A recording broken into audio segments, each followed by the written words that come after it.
Okay, third graders today, Wednesday, April 22nd. We're going to work on a new concept with area and perimeter. So we're going to draw and label rectangles where they have the same area, but their perimeter is different. So to begin with, we have to remember what is area and what is perimeter. Remember, area is length times width. It's like the grass that covers your yard. It's the measurement of the inside of a figure.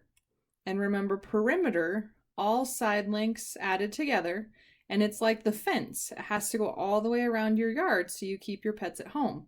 So it's the measurement of the outside of a figure. Here are some steps that we're going to follow today.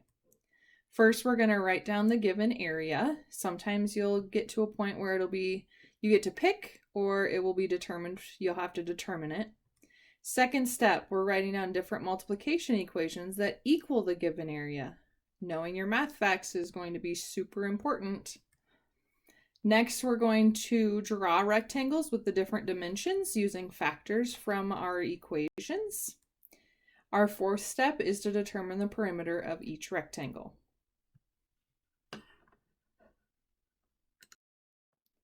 Okay, for our first example, we're going to start with our first step, writing down a given area. And this one we're going to use is 10 units squared because we're going to use the graph paper off to the right using units. Now we have to think of different multiplication equations that equal the given area. So we can have 1 by 10, so 1 times 10 is 10, and 2 times 5 is 10. And there aren't any other ways to make 10. We could switch those factors around, but our rectangle would still look the same if we turned it. So we're just going to stick with writing them one way. We're not going to do the flip-flop. Now we're going to draw those rectangles with the different dimensions using factors from our equations. Remember, factor times factor equals product. So we have a 1 by 10. And here is a 1 by 10. So we can show that it is 1 by 10. And we know rectangle, opposite sides are the same. The second one is a 2 by 5. And again, we can label it 2 by 5. And we know opposite sides are the same. Our final step, fourth step, is to determine the perimeter of each rectangle. So we have to add up the sides. So 10 plus 10 is 20, plus 1 is 21, plus 1 is 22. So we have 22 units. And for the second one, we have 5 plus 5 is 10, 2 plus 2 is 4, 10 plus 4 is 14 units. For our second example, we're going to write down another chosen area, and this time we're going to use 12. So our second step, different multiplication equations that equal 12. Again, math facts, very important. So we have 1 times 12 is 12, 2 times 6 is 12, and 3 times 4. Notice I always start with 1, then go to 2, then go to 3, and then this one carries over to 4. 5's not going to work. I have 6, and then I have 12. So if we go in order, we know we're finished. Our third step is to draw those rectangles.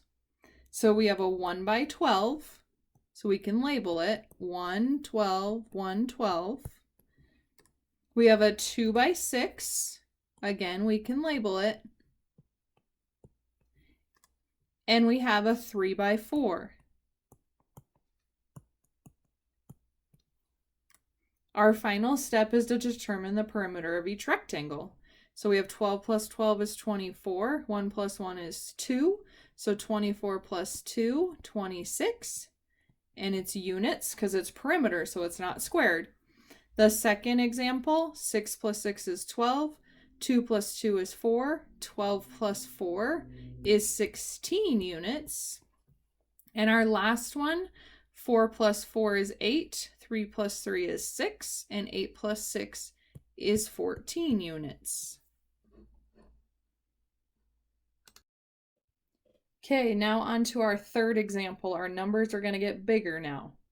So for the given area, we're going to use 30 units squared.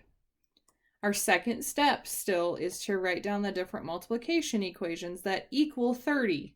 So this one has more.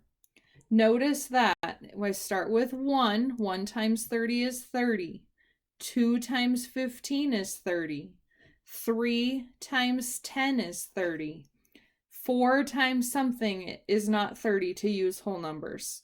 So now I have 5 times 6, and notice my numbers still go in order, 6, 10, 15, 30. So I know that I have them all. Our next step is to draw those rectangles. So these ones are getting a little bit bigger. So we have a 1 by 30, and again, we can label it 1, 30, 1, 30. We have a 2 by 15. And even when you're drawing on graph paper and you've drawn it out and counted the boxes, put your numbers there. It makes it a lot simpler to figure out perimeter when you're done. A 3 by 10.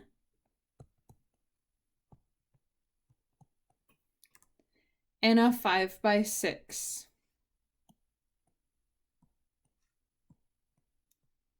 So now we're on to our fourth step of determining the perimeter of each rectangle. So if we look at the top one, 30 plus 1 is 31, 30 plus 1 is 31, 31 plus 31 is 62 units. For the next one, 15 plus 2 is 17, 15 plus 2 is 17, and I know 17 plus 17 is 34 units. 10 plus 10 is 20. 3 plus 3 is 6, so I know this perimeter is 26 units. And the last one, 6 plus 5 is 11. 6 plus 5 is 11, and I know 11 plus 11 is 22 units. For our final example for this kind of problem, we're going to look at the given area of 32. So now we're going to write different multiplication equations that equal that area. Again, we start with 1 by 32 is 32. 2 by 16 is 32. 3 cannot go into 32 evenly. 4 times 8 is 32. 5 doesn't go evenly. 6 doesn't go evenly. 7 doesn't go evenly. And I'm back to 8. So now I know that I'm finished. So now I'm going to take those factors and now we're going to draw rectangles. So I have 1 by 32 takes up the entire graph paper. I have a 2 by 16. And again, label as you go. It will save you. A 4 by 8. And now our last step, we have to determine the perimeter of each rectangle. So for the first one, 32 plus 1 is 33. 32 plus 1 is 33. 33 plus 33 is 66 units. For the next one, 16 plus 2 is 18. 16 plus 2 is 18. And I know 18 plus 18 is 36 units. And if you cannot add that in your head, then by all means, make sure you stack it and add it. For our last one, we have 8 plus 4 is 12. 8 plus 4 is 12. 12 plus 12 is 24 units. Okay, now we're going to do some comparing. So we're going to think about the rectangles that we've drawn. So these are from example 1 and example 2. What kind of dimensions give the smallest perimeters and what give the biggest? So if we remember, we drew a 1 by 10 and a 2 by 5 over here. And just quickly, I'm going to go back through and I'm going to put our perimeter. So our first one was a 10 by 1 and the perimeter all the way around it is 22 units. Our second one is a 2 by 5 and the perimeter all the way around is 14 units. For our second example, where the area was 12, we had a 1 by 12 and that was 26 units all the way around. We had a 2 by 6 which was 16 units all the way around, and we had a 3 by 4, which was 14 units. So as we can see that this is the largest on this side, and this is the smallest one, and this is the largest on this side, and this is the smallest one. So now we can see for the smallest perimeter, when working with a certain area, we're going to use the figure where the side length measurements are closest together. So 2 and 5 are closer together than 1 and 10. On the right-hand side, 3 and 4 are right next to each other, so they're closer than 2 and 6 and 1 and 12. So those are going to give us our smallest perimeters. Now, if we look at the largest perimeter, on the left, we only have 2 choices, but these are the measurements that are the farthest apart. So 1 and 10 are farther apart than 2 and 5. On the right, 1 and 12 are farther apart than 2 and 6 and 3 and 4. So our largest perimeter is going to come where the side length measurements are the farthest apart. Okay, here is our last example. This time we're going to draw the rectangles that have the smallest and largest perimeter when the area of each is 18 units squared. So our first step, we're going to write down the given area, which is 18 units squared. And the second step, we're going to write down different multiplication equations that equal that given area. So we have 1 by 18 is 18, so we're starting with 1 again. 2 times 9 is 18. 3 times 6 is 18. 4 doesn't go into 18 evenly. 5 doesn't go into 18 evenly. And then we end up with 6, and so we know that we've come all the way around, so we know we're finished writing those equations.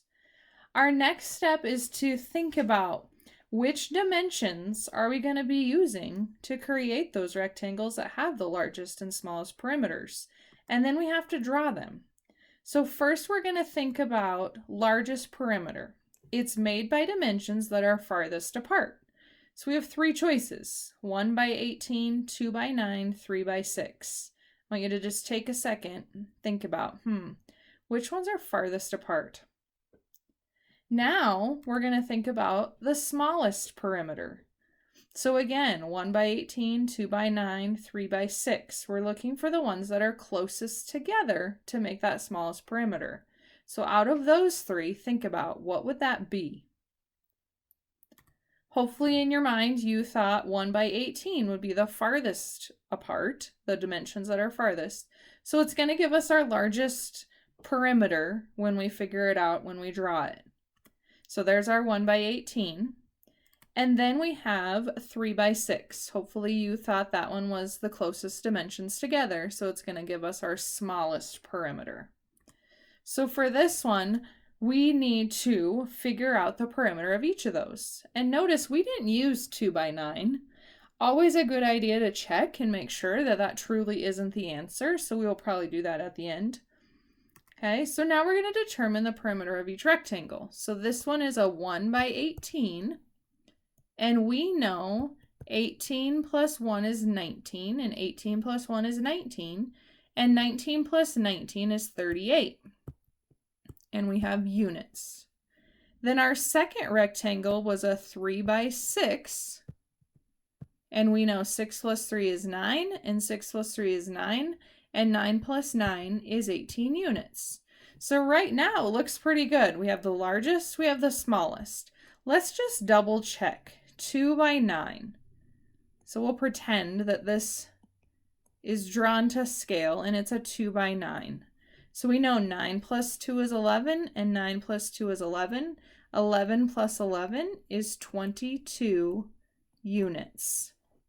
So looking at our 3 perimeters, we found the largest one, which is the 38, and we found the smallest one, which is 18. So largest perimeter was made by that rectangle where the dimensions are farthest apart, and the smallest perimeter was made by the rectangle where the dimensions are closest together. Remember, third graders, this is a brand new concept, so please give yourself some grace. Okay, we will continue to go over this skill before we expect you to master it. Have an awesome rest of your day.